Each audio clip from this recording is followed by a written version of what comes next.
नमस्कार दोस्तों। आज की कहानी एक ऐसी वापसी की है जिसका डर था, लेकिन अब वो डर सामने खड़ा हो गया है। जी हाँ, हम बात कर रहे हैं संजय जोशी की। वो नाम जो मोदी युग में एक भूत की तरह भाजपा में घूमता रहा, लेकिन अब वो भूत हड्डियों में जान लाकर वापस आने की तैयारी में है।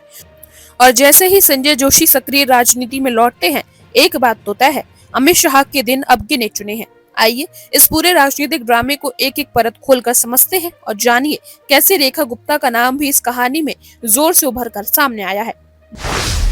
संजय जोशी वापसी की पटकथा कैसे बनी?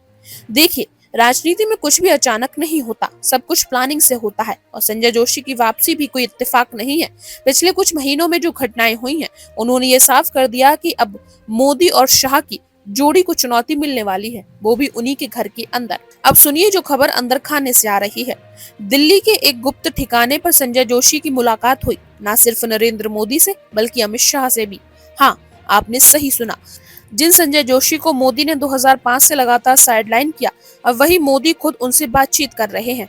कारण, दबाव बढ़ रहा है। बीजेपी के भीतर कई वरिष्ठ नेता, जिनमें शिवराज सिंह चौहान, वसुंधरा राजे और यहाँ तक कि कुछ पुराने संघ प्रचारक संजय जोशी के साथ खड़े दिख रहे हैं। अमित शाह की घटती ताकत। अब बात करते हैं अमित शाह की। देखिए, जब बीजेपी में एक ही चेहरा सबसे ताकतवर होता है तो वो धीरे धीरे घमंड में आ जाता है। अमित शाह के साथ भी कुछ ऐसा ही हुआ, मगर अब वो समय बीत गया है। जब से संजय जोशी की वापसी की चर्चा शुरू हुई है, शाह का चेहरा फीका पड़ गया है। अब देखिए ना, दिल्ली की मुख्यमंत्री बनी रेखा गुप्ता। क्या आपको लगता है रेखा गुप्ता अमित शाह की पसंद थी? नहीं साहब, ये तो सीधे संघ की ओर से आया था। और दिलचस्प बात तो ये है कि रेखा गुप्ता शपथ लेने के 48 घंटे के अंदर अंदर अमित शाह का नाम लेकर उन्हें सीधे निशाने पर लेने लगी। ऐसा दुस्साहस आज तक किसी बीजेपी सीएम ने भी नहीं किया। मतलब ये कि संघ अब खुलकर मोर्चा संभाल चुका है और शाह की सुपर सीएम बनने की प्लानिंग हवा हो चुकी है। रेखा गुप्ता का रोल और संघ की चाल। रेखा गुप्ता की ताजपोशी बीजेपी के भीतर एक बहुत बड़ा सिग्नल है। ये संकेत है कि अब संघ एक बार फिर पार्टी की बागडोर अपने हाथ में लेना चाहता है और रेखा गुप्ता उसी स्क्रिप्ट का पहला चैप्टर है।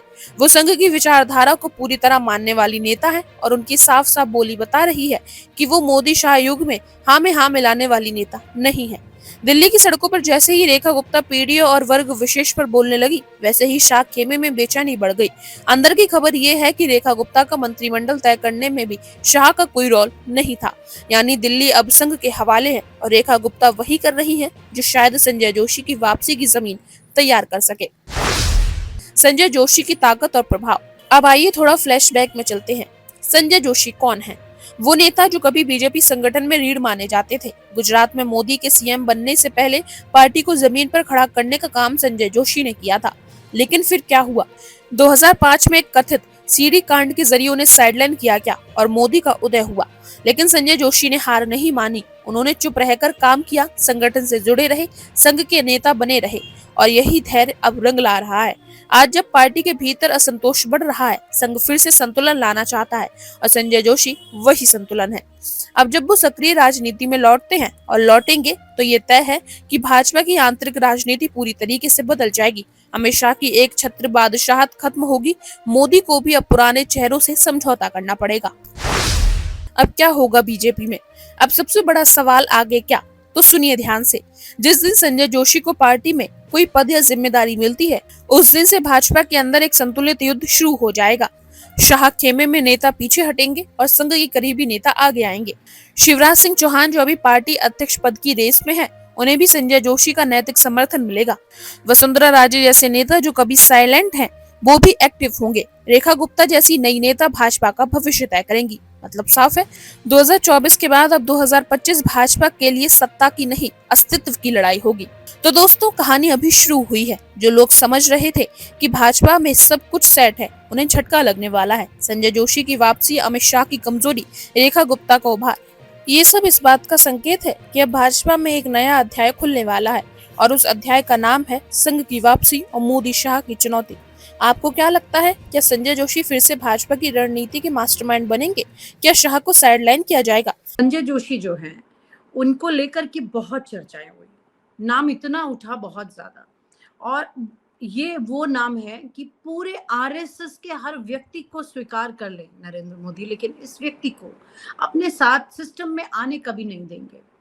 क्या इसी तरह के कोई नाम ने जोर मारा है?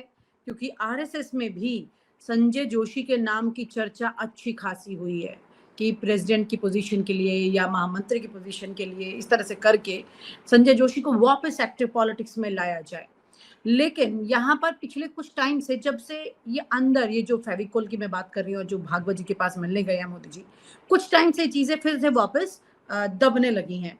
तो क्या संजय जोशी के नाम से इतना डर हुआ कि वो पहुंच गए हैं हेडक्वार्टर, वहां पर हाथ जोड़कर आज मिल रहे हैं मोहन भागवत से, वहां सर नवा रहे हैं? नहीं, मुझे नहीं लगता कि ऐसा कुछ हुआ होगा। भारतीय जनता पार्टी का अध्यक्ष वही बनेगा जो जिसको मोदी और अमित शाह स्वीकार करेंगे। पर और अमित भारतीय शाह तो जनता पार्टी का खट्टर का नाम आया था आरएसएस और खट्टर भारतीय के नाम जनता को पार्टी में लेके में अभी अधूरी बात हुई थी। भारतीय जनता पार्टी का अध्यक्ष वही बनेगा जो मोदी और अमित शाह को या टॉप लीडरशिप को स्वीकार हो।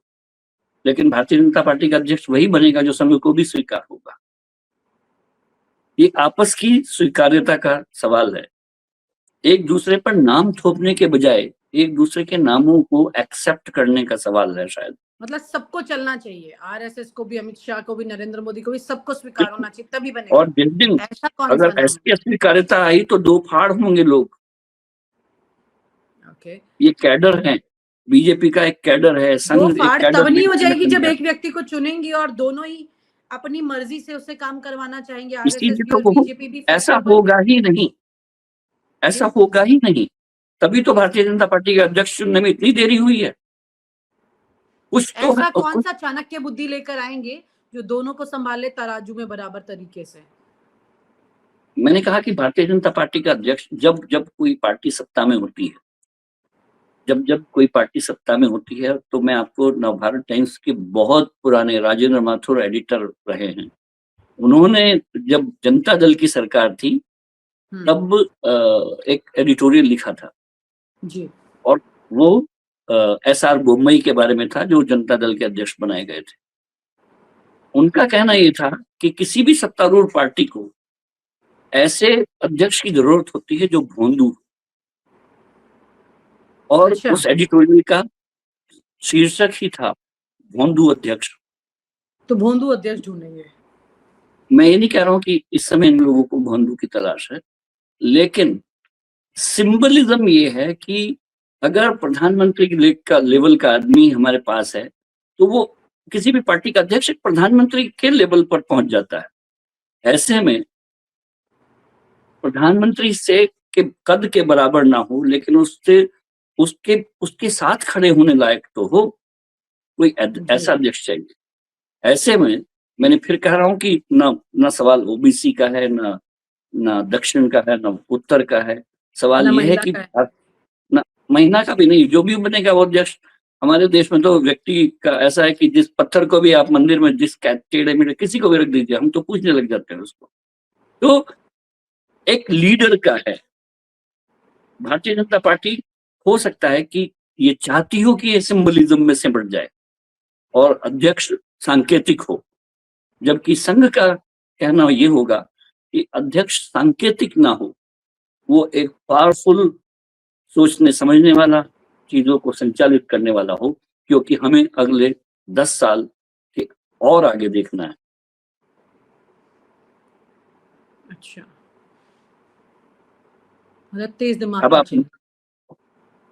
दिल, दिमाग, लीडरशिप, कैलिबर, कद्दावर, और प्रधानमंत्री को टक्कर ना दे सके ऐसा भी तो चाहिए होगा ना। ऐसे में अब जो व्यक्ति जो सोचने समझने वाला हो, कद्दावर हो, संगठन को चलाने वाला हो, जिसकी रौब हो, जो जिसको देख के पार्टी में कहे कि हाँ ये व्यक्ति है जो जिसको नमन करना चाहिए, तो वो किसी भी रूप में हर किसी के लिए खतरा तो होता ही है।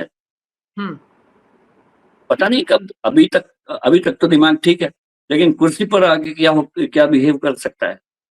जी, ये खतरे, ये पॉलिटिक्स में ये खतरे बहुत बड़े होते हैं।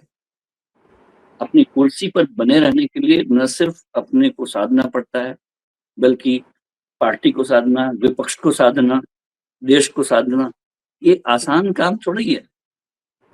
लेकिन उसके साथ साथ पावर सेक्टर में अपनी ताकत को साधना, मेरे हाथ में कितनी है, उनके हाथ में कितनी है, अपॉइंटमेंट्स कौन किसको मिल रहे हैं, टेंडर किसको मिल रहे हैं। गुजरात में ज़्यादा से ज़्यादा टेंडर चले गए हैं, ज़्यादा बिजनेसमैन इधर-उधर से आ रहे हैं। तो बहुत सारी ऐसी चीज़ें हैं जो कि इश्यू बन के अब सामने आ रही हैं धीरे-धीरे करके। तो जहाँ पर महाराष्ट्र का वर्चस्व बढ़ाने की कोशिश ये करते हैं, वहाँ गुजरात का बढ़ता चला गया। यानी कि मोदी जी जो हैं वो गुजरात ड्रिवन हो गए, जबकि संघ जो है वो महाराष्ट्र ड्रिवन रहा है एक तरह से सिचुएशन।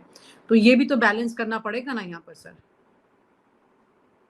मुझे लगता है कि जो अध्यक्ष भारतीय जनता पार्टी बना रही है वो गुजरात और महाराष्ट्र का नहीं बना रही है।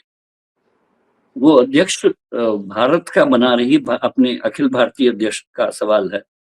उसमें लीनिंग्स कितनी हो, जब भी ये सवाल आता है जैसे कि दक्षिण भारत का अध्यक्ष होगा, तो मुझे बिल्कुल ऐसा ही लगता है कि हम लोग बहुत तोड़-तोड़ कर पार्टी को देखना चाहते हैं।